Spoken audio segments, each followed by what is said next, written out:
দেখো এই মুহূর্তে দাঁড়িয়ে রয়েছি তোরসা বাঁধের ফাঁসিঘাট এলাকায়। আমি দেখাবো সেই ছবি যে এখানে কিন্তু সাধারণ মানুষ যাদের তোরসা চর সংলগ্ন এলাকায় থাকেন এবং গতকাল তোরসা নদীর জলস্ফীতিতে তাদের বাড়িতে জল ঢুকে যায়। আজকে জল কিছুটা নামলেও কিন্তু বাড়িতে পলি রয়েছে এবং বাড়িতে ঢোকা যাচ্ছে না, কিন্তু এখনও তারা কিন্তু এই বাঁধের ওপরে কিন্তু আশ্রয় নিয়েছে এবং এখানেই তাদের রান্নাবাড়ি চলছে এবং পরিবার নিয়ে কিন্তু অনেক কষ্টে তারা বাঁধের উপরে রয়েছেন। এবং গতকাল রাত থেকে পৌরসভা এবং বিভিন্ন সংগঠনের পক্ষ থেকে তাদেরকে কিন্তু খাবার দাবারের ব্যবস্থা করা হয়েছিল।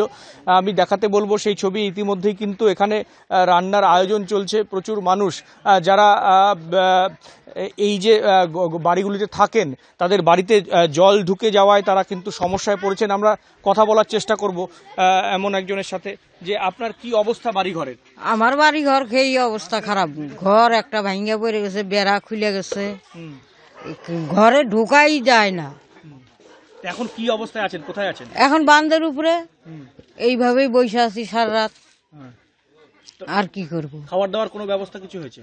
খাবার দাবার দিয়েছিল কালকে একটু বাটিয়ে বাটিয়ে, তারপরে তো আর এখন অব্দিও নাই। নিজেরা এখন রান্না ঠান্না করছেন নাকি? নিজেরা রান্না করব, গ্যাস ট্যাস নাই, কিছু নাই, দেখি এখন কি হয়। এখনো তো হয় নাই। তো কি মনে হয় বাড়িতে কি ঢুকতে পারবেন আজকে? না, আজকে ঢোকা যাবে না, সেই কাদা, বেড়া ঠেরা খুলে গেছে, একটা ঘর ভেঙে গেছে, ওইভাবে কি করে যায় আজকে?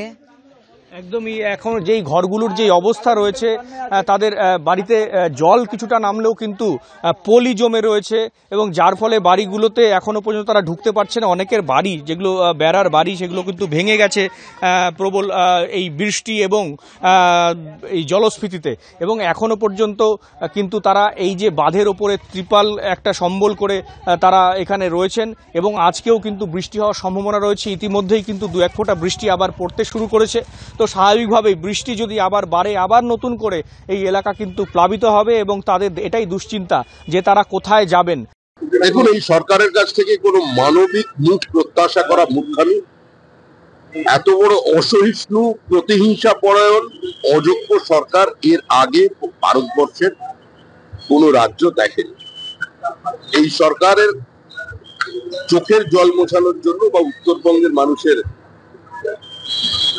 জন্য করার কোনো প্রচেষ্টা কোনোদিন ছিল না।